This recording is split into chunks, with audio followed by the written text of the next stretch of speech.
Oke guys, welcome back to Daily Charting with Toshi, di mana kita akan daily chart your favorite cryptocurrencies. Oke, dan sekarang kita masuk ke DCWT sesi pertama. Di mana di sesi pertama ini fokus kita akan lebih ke Bitcoin, Ethereum, dan macroeconomics. Seperti yang kita bisa lihat di sini, dalam 24 jam terakhir terjadi koreksi lagi sebesar 0,45% dengan total market cap mencapai di 3,19 triliun US dollars.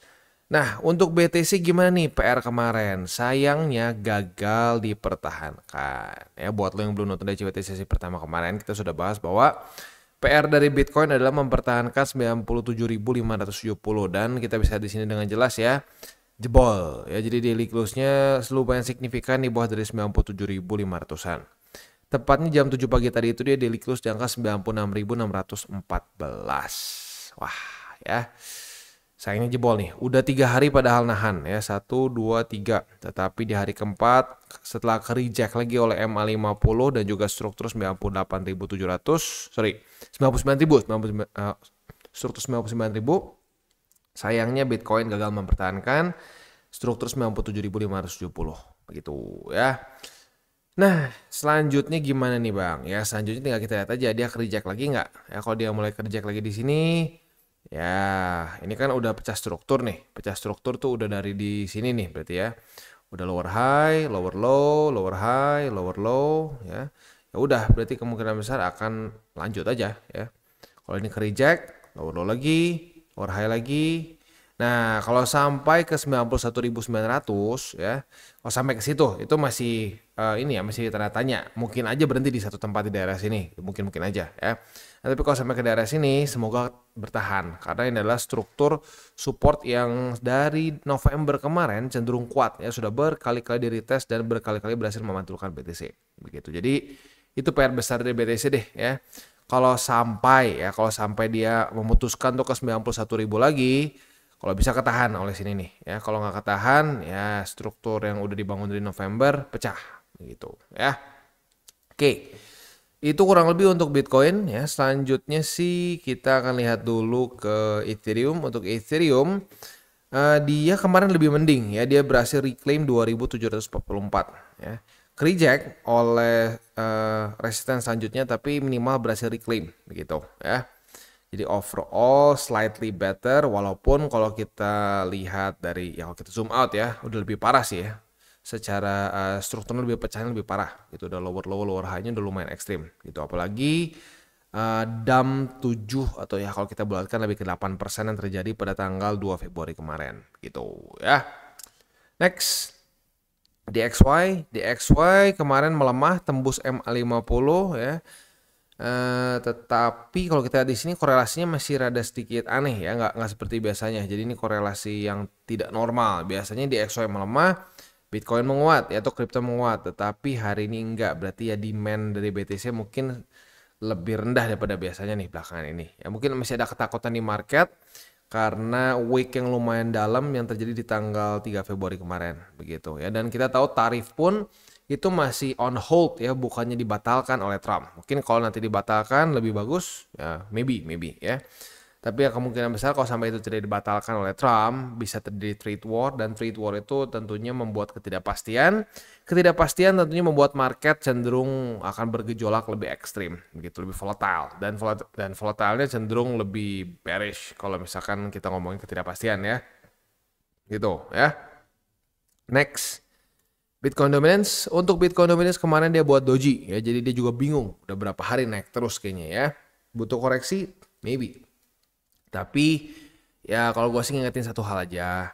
Kalau sampai terjadi koreksi yang lumayan signifikan, hati-hati. Jangan sampai kejebak lagi dengan dukun altcoin season. Karena ya dukun-dukun altcoin season itu selalu jualan saat begini nih turun. Lihat tuh ya. BTC kalah sama alts. Iya di masa-masa ini. Pas naik lagi dia diem.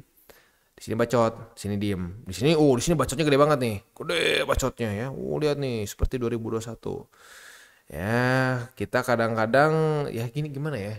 Kalau kita ngerti data kan gitu, kita coba untuk menjelaskan ke orang-orang supaya tidak terjerumus lagi, diketawain ya, dibilangnya apa tuh mini altcoin season, buat sendiri termnya katanya ya. Oh iya benar, termnya gue buat sendiri ya, karena gue nggak tahu namanya apa, ya udah gue buat sendiri aja, mini altcoin season, which is itu adalah fake out yang terjadi saat masa-masa market itu masih QT begitu. Dan apa yang terjadi? Fake out, fake out, fake out, fake out begitu. Yang kemarin ketawa sekarang hilang, kenapa ya? Merah portonya gitu. Jadi ya apa namanya, jangan sampai mau kemakan lagi, karena serius gila ini ya, dari April Maret udah banyak yang kan ngebacot altcoin season tuh paling keras di daerah sini nih, waktu sebelum mau halving ya. Udah naik lagi, tapi nggak malu kok ya, serius, para dukun nggak malu, udah salah nanti ngomongnya geser terus digeser ya. Ujung-ujungnya kayak sekarang kan, gimana portonya 100% alts, banyaknya orang nangis, aduh bang, hancur bang, aduh bang, minus 90, banyak yang ngomong 90 sekarang, gue kaget sih ya. Kalau zaman dulu di April Maret tuh masih kayak 70 sampai 60 gitu. Paling parah tuh gue denger 80-an ya. Di sini udah 4 atau 3 orang yang bilang bang gue minus 90%. Ya itu dia. Ya, dirusak oleh dukun tapi minta bantuan gue. Ya apapun itu ya oke lah, gue coba untuk bantu. Bantunya gimana? Ya suka nggak suka harus benerin rasio porto. Begitu, karena kita masih belum tahu nih kapan balance sheet mulai naik. Kita kan sama ini tebak-tebakan aja tuh para dukun. Mending kalau tebak-tebakan balance sheet. Mereka aja kayaknya nggak bahas balance sheet. Gitu, karena mereka nggak ngerti korelasinya. Jadi ya ya semoga belajar resikonya mendengarkan dukun begitu ya. Next kita masuk ke newsnya, ini datang dari US di mana SEC baru saja mengunveil 10 prioritas ya untuk regulasi di kripto ya, which is ya kalau menurut gue sih nggak apa-apa, sok mendingan lu kasih tahu apa regulasinya gitu ya.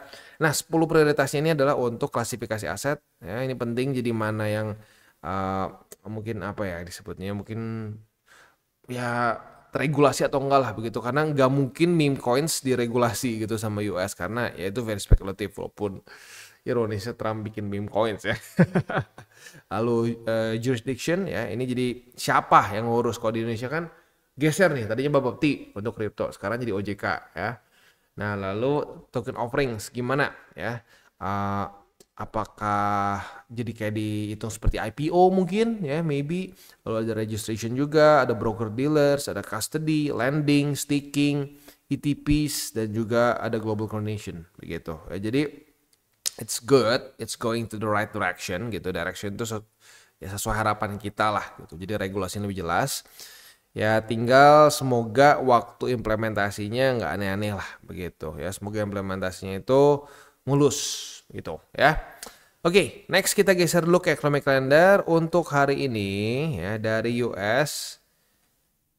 Kita akan keluar ADP non-farm implement change ini. Sorry, ini kemarin. Ini kemarin. Nah, hari ini ya, tanggal 6 Februari, hari Kamis. Dari US kita akan keluar initial jobless claim. Nah, ini hati-hati, ini lumayan penting ya, karena ini berhubungan dengan labor market dan ini akan dimulai jam setengah 9 malam. Jadi buat lo yang punya posisi futures, dekat-dekat ke jam setengah 9 malam, pertimbangkan untuk tutup posisi. Kalau buat yang konservatif, buat yang agresif minimal pasang SL ya. Oke, itu kurang lebih untuk makronya pada hari ini. Selanjutnya kita akan masuk ke buy limit. Tetapi sebelum kita masuk ke buy limit, seperti biasa gue akan disclaimer dulu bahwa semua konten dari TCI bukanlah financial advice. Ini semua bentuknya adalah edukasi. Lalu bagaimana cara untuk mendukung TCI? Ada banyak caranya. Lu bisa like our video, bisa share our video, atau juga bisa menggunakan link referral kita di bawah. Dan sekarang kita akan dengar lu pesan-pesan dari sponsor kita pada hari ini. Oke, today's video is brought to you by Bybit. Dimana di Bybit ini kita bisa melakukan berbagai macam hal ya, mulai dari yang newbie sampai yang sudah advance.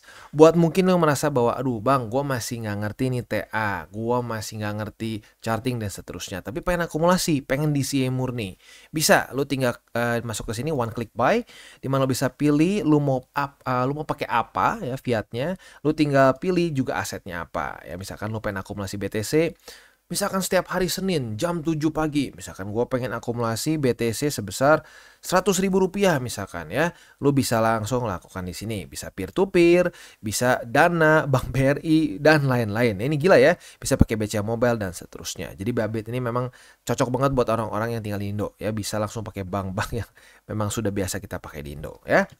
Nah, buat yang intermediate sampai advance juga di sini ada spot, nah, dan juga ada leverage tokens, dan tentu juga ada derivatives trading, di mana kita bisa menggunakan kontrak yang USDT maupun USDC. Jadi di sini lo bisa pakai USDC ya, karena nggak semua exchanger bisa menerima untuk futuresnya pakai USDC ya. Dan tentu juga lo bisa earning bunga juga dari kripto lo dan lain-lain. Dan tentu juga di sini kita bisa melakukan copy trade ya, di mana copy trade dari Bybit ini sudah cukup terkenal ya, dan kita bisa mendapatkan keuntungan juga. First copy trade kita bisa ada protection 100 USDT loss coverage ya, dan seterusnya ya. Jadi buat lo yang tertarik bisa silakan pakai, klik di link referral kita di bawah. Dan kita masuk ke Bitcoin. Untuk Bitcoin posisi long kita udah profit ya. Tapi buat yang pasang TP, kalau nggak pasang TP ya mungkin kebawa terus turun ya. Jadi retest 1, retest 2 di sini posisi longnya MA50, kode 50 berarti lu profit 1, ya nyari 1,2%. Kalau di struktur lu profit 1,5 lah kurang lebih ya. Itu untuk posisi longnya. Untuk posisi spotnya ada di angka 97.570, 91.906 dan 89.851.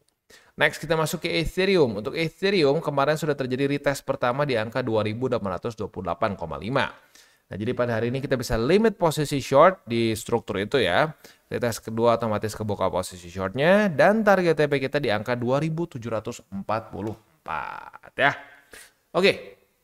Posisi spot di angka 2.744, lalu di angka 2.619 dan di 2.552 ya. Oke, itu kurang lebih untuk setup di DCWT sesi pertama ini. Ya sebelum kita tutup, jangan tipis-tipis aja ya untuk para newbies yang kemarin udah ngerasain ngerasain ya nggak enak ya, ngerasain ancur-ancuran di market gara-gara kebanyakan alts, terlalu banyak dijanjikan akan kaya mendadak, ini begitu ya. Ya jadikan pembelajaran begitu, karena di waktu bersamaan lu juga bisa melakukan yang banyak juga orang lakukan, yaitu adalah saat kena dukun. Nah, mereka tinggal bukan berekspektasi, tapi mereka tuh berasumsi bahwa oke, semua cryptocurrency market tuh bullshit gitu. Wah, udahlah kripto, jadi masuk ke dalam kategori kripto anjing lah, gak jelas tuh kripto ya. Ada yang seperti itu ya. Gua pun sebenarnya bisa aja seperti itu di saga pertama gua. Tetapi gua rasa kripto ini sebenarnya punya potensi ya. Nah, cuman nggak tepat aja orang-orang yang dulu gue anggap sebagai guru itu sebenarnya bukan guru, tapi cuma orang jualan begitu ya. Nah, semoga lu punya sudut pandang yang sama kayak gue begitu, dan lu mulai bebenah diri gitu. Karena gini, walaupun benar itu dukun ada salahnya, dan salahnya besar kok ya. Dukun seperti itu salah ya, bikin lu ancur-ancuran tuh salah. Apalagi yang kemarin tuh ada yang komen, "Bang, gua tuh tadinya mau beli BTC tapi keracun sama dukun, dibilang jangan mau ketinggalan altcoin season ya. Sekarang minus sampai 90%. Gua ngerti memang itu salah lah dukun ngomong seenaknya kayak gitu ya. Nah, tetapi dia juga nggak nodong pistol ke kepala lo untuk harus beli, enggak kan ya. Nah, itu berarti lu juga ada keputusan yang lu ambil di dalamnya. Nah, emang benar bukan kesalahan lo 100%, tetapi lu harus juga own up to it. Sama seperti gua. Dulu juga gua ngerasa bahwa ini bangke banget nih para dukun ya. Kalau dulu bukan dukun lah, dibilang tuh mentor trading gitu. Ini bangke banget ya, mereka udah salah total tinggal kabur. Tapi gue ada kesadaran dalam diri gue sendiri bahwa ya gue mau aja gitu dikibulin sama mereka. Ya udahlah, berarti artinya apa? Gue masih sangat nggak ngerti. Gue harus gue harus lebih mendalami lagi itu kripto supaya gue nggak kena orang-orang seperti itu. Nah, dari situlah gue self learning gitu, gue belajar lagi sendiri apa itu Bitcoin, terus perbedaannya apa sama Ethereum di masa itu ya. Sekarang kan banyak sekali alts, zaman dulu ya perbedaan BTC Ethereum aja gitu ya. Dan terus pelajari sampai akhirnya ya profit begitu. Lalu punya rasio yang tepat 60-40 atau 70-30, akhirnya profit gitu. Nah, semoga lu para newbies punya mentalitas yang sama kayak gue dulu, walaupun ancur-ancuran di awal, tapi mau belajar lagi, dan nanti at the end of the day ya, saat lu sudah berproses, nah di situ lu akan profit begitu. Jadi tinggalkanlah mindset bahwa wah kripto tuh orang lu cepet banget kaya lah pokoknya. Nggak ada yang seperti itu ya. Kita udah berapa tahun nih di cycle ini ya, ini udah menuju tahun keempat berarti ya.